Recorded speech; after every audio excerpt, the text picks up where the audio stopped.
Excellent début de soirée à toutes et à tous et bienvenue à cette grande édition du journal en langue française. Un journal qui commence avec un léger retard. C'était pour vous permettre de suivre ce match entre l'Égypte et le Rwanda. L'Égypte qui a battu le Rwanda sur un score d'1-0. Bienvenue donc à ce journal dont voici tout de suite l'essentiel.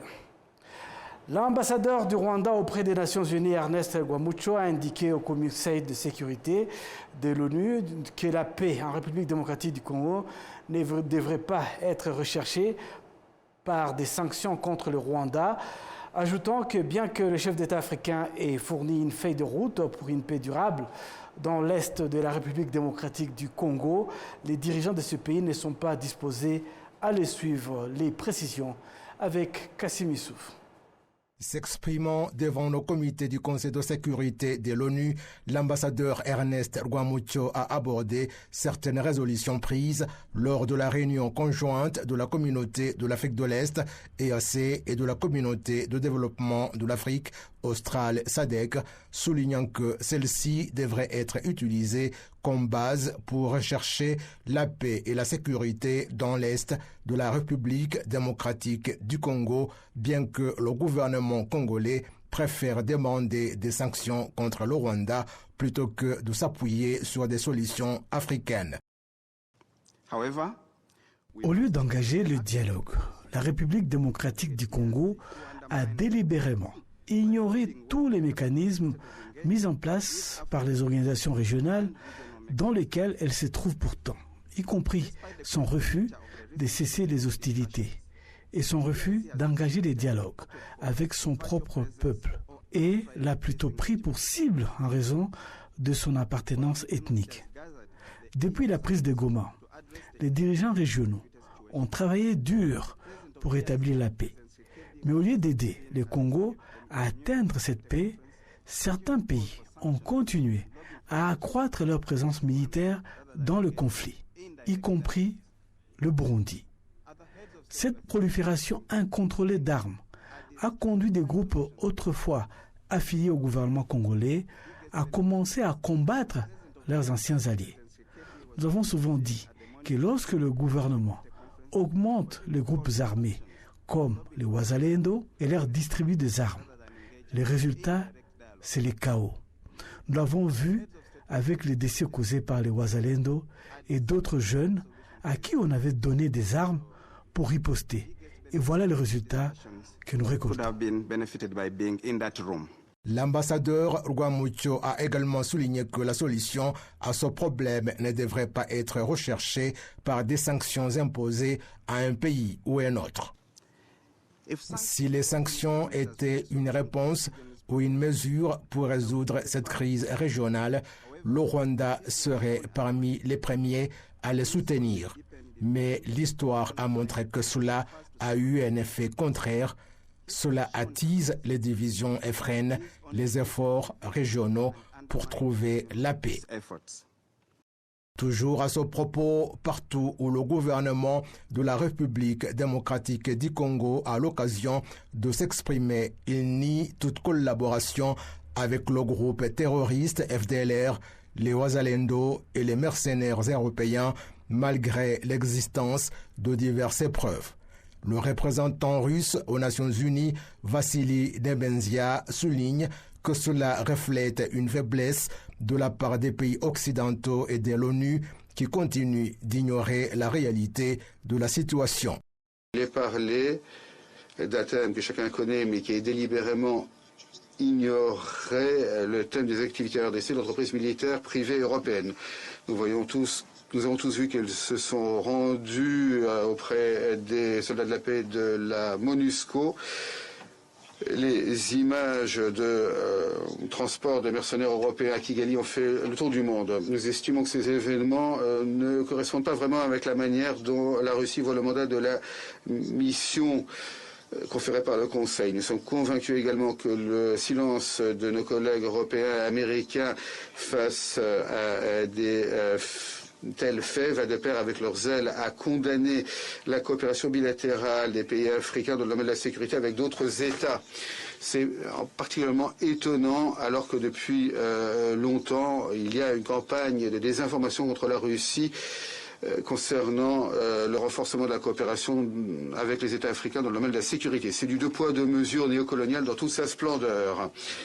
Le sommet a également exigé la cessation des hostilités, la mise en œuvre d'un plan harmonisé précédemment approuvé pour la neutralisation des FDLR et des négociations pacifiques devant se tenir sous les nouveaux processus fusionnés de Luanda et de Nairobi.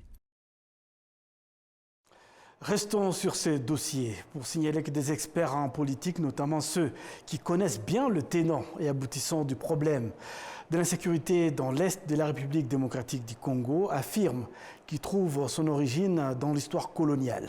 Ils estiment que la voie de la guerre que le gouvernement du Congo a choisie ne produira pas de résultats car il lutte contre ses propres citoyens qui n'ont pas d'autre choix où aller.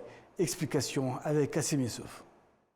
Cela fait environ 6 décennies que les habitants de l'Est de la République démocratique du Congo sont confrontés à divers problèmes, notamment des massacres qui ont forcé de nombreuses personnes à fuir vers les pays voisins.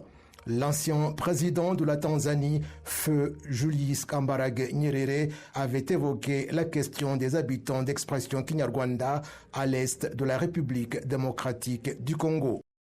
So when we say respect, lorsque nous parlons de respecter la frontière convenue entre les Belges et les Allemands, nous devons également parler du respect des habitants qui ont été accueillis lors de la division des pays africains. On ne peut pas faire un retournement de situation et dire « vous n'êtes pas citoyen de mon pays, que faites-vous » Vous les faites rentrer seuls ou vous les ramenez avec leurs terres. On ne peut pas dire « retournez chez vous ». go home where? L'ancien président de l'Afrique du Sud, Thabo Mbeki, souligne également que le problème des guerres incessantes dans l'Est de la République démocratique du Congo est enraciné dans l'histoire et que le gouvernement ignore toujours la vérité. Is that there's a problem in the Congo? Il y a un problème en République démocratique du Congo qui n'a jamais été résolu jusqu'à aujourd'hui. Comme vous le savez, dans l'Est du Congo, certaines personnes parlent le Kinyarwanda. Le problème en RDC remonte à l'époque du président Mobutu, où il a été difficile de comprendre que les Banyamulenge sont des Congolais. Bien qu'ils parlent le Kinyarwanda, ce sont des Congolais. Il incombe au gouvernement de Kinshasa de traiter ces personnes comme tous les autres citoyens. Like any other. Les événements qu'on observe actuellement sont les conséquences des décisions prises par le président congolais Félix Tshisekedi. The current situation in the Eastern DRC is a direct result of the failure of President Félix Tshisekedi. Ce qui se passe actuellement dans l'Est de la République démocratique du Congo est la conséquence de l'échec du président Tshisekedi.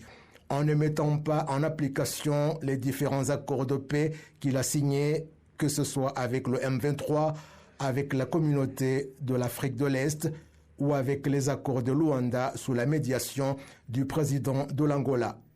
Le M23 a cherché à voir ces accords mis en œuvre de manière pacifique, mais Tshisekedi a déclaré qu'il ne négocierait pas avec eux et qu'il utiliserait la force militaire pour résoudre le problème.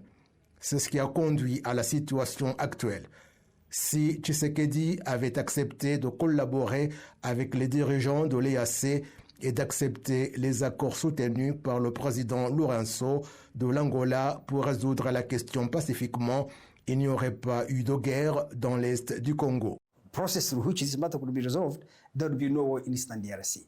Le juriste et activiste kényan Patrick Otieno Lumumba estime que la solution au problème de l'Est de la RDC réside dans des négociations avec le groupe M23. C'est que le gouvernement congolais dit ne pas pouvoir faire, c'est-à-dire s'asseoir à la même table que le M23 n'a pas de fondement. C'est le M23 qui occupe leur territoire.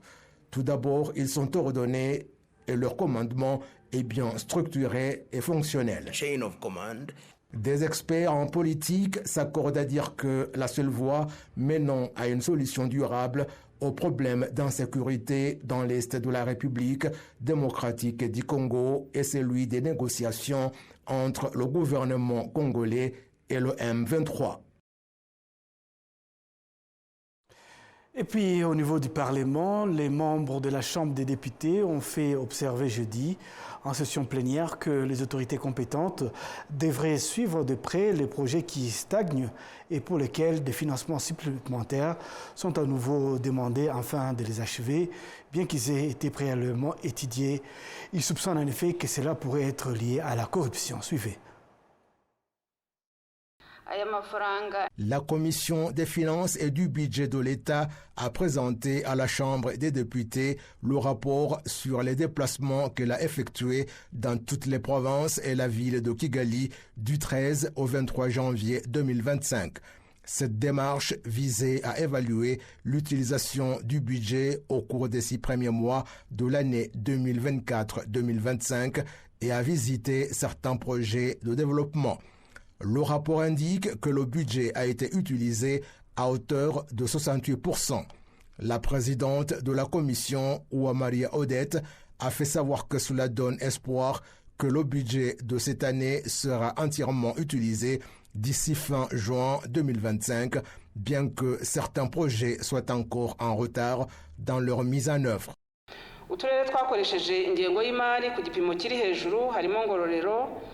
Les districts ayant utilisé le pourcentage le plus élevé du budget national incluent Ngororero à 59%, Bugesera à 55%, Gakenke à 54%, Rutsiro à 52% et Kayonza à 51%. D'autre part, les districts ayant utilisé moins de 40% de leur budget sont Muhanga à 36%, Musanze à 36%, Huye à 37%, Rulindo à 38% et Gisagara à 39%.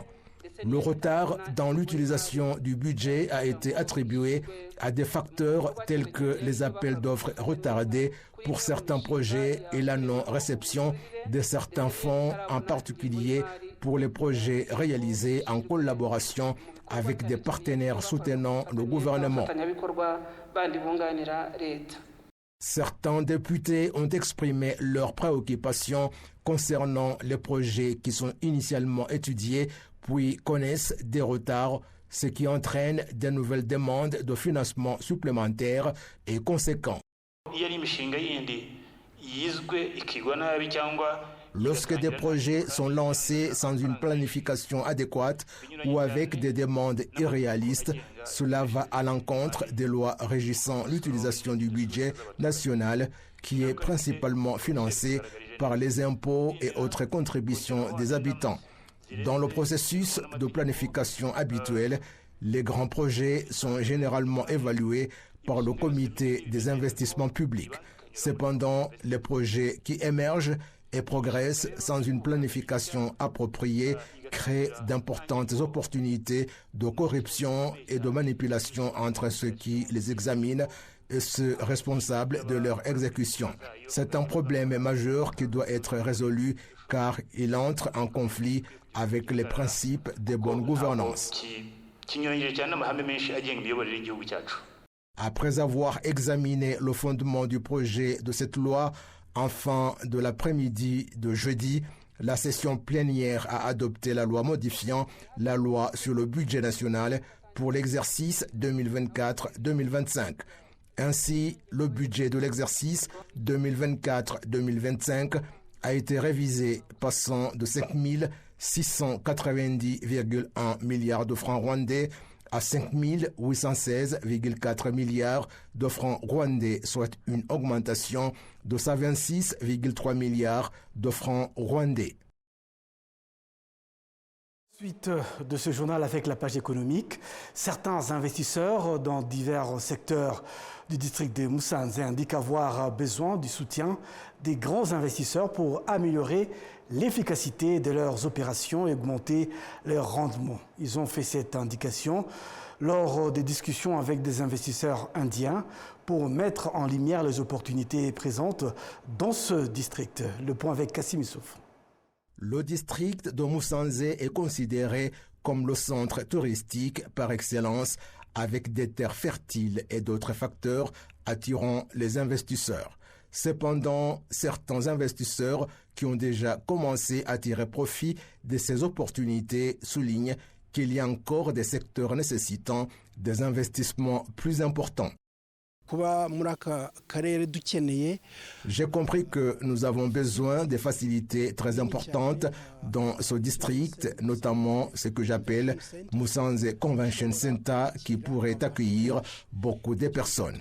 Cela va accroître notre capacité d'accueillir les gens, et plus les gens viendront tenir des réunions ici, plus les hôtels auront beaucoup de clients et bien sûr, l'argent va augmenter. Lors des discussions sur les investissements indiens qui ont réuni la direction de l'ambassade de l'Inde au Rwanda, des investisseurs indiens et différentes parties prenantes du district de Musanze, l'ambassadeur de l'Inde au Rwanda, Mridu Pawandas, a indiqué qu'ils vont se baser sur les initiatives et les opportunités d'investissement qui se manifestent dans ce district.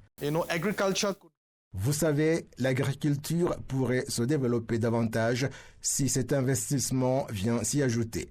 Il y a le tourisme qui a également besoin d'un investissement important en construisant notamment des centres de loisirs et accroître le nombre des restaurants et des hôtels et autre chose. Je suis ici avec des investisseurs qui savent ce qu'ils font et je suis sûr que nous aurons des bons résultats. Travaillons donc ensemble pour que Musanze puisse avoir ce qu'il mérite. L'on trouve déjà dans le district de Musanze des investissements indiens, notamment dans le secteur industriel. Cependant, d'autres secteurs dans lesquels ils souhaitent investir de manière plus large incluent l'éducation, la santé, avec la construction d'hôpitaux privés de haut niveau, l'agriculture, le tourisme et l'accueil de personnes. Le gouverneur de la province du Nord a fait savoir que les discussions menées donnent de l'espoir. Nous allons avoir des compromis et il y a notamment quelqu'un qui souhaite construire une salle de conférence et il me disait qu'il peut démarrer avec 6 millions de dollars américains pour construire cette salle de conférence, mais ce sont là différentes activités et donc les gens vont s'asseoir et examiner de manière technique ce qu'il faut, comment les mettre en exécution et évaluer le coût.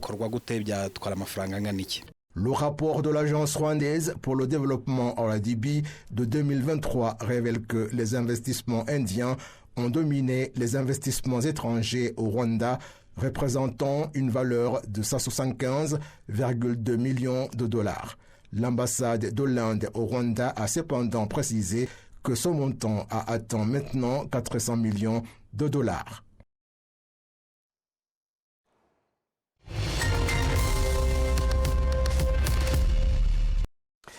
Voilà, nous arrivons donc à la fin de cette grande édition du journal à langue française. Au nom de toute l'équipe qui m'a donc accompagné pour réaliser ce journal, je vous souhaite de passer un excellent week-end à notre compagnie.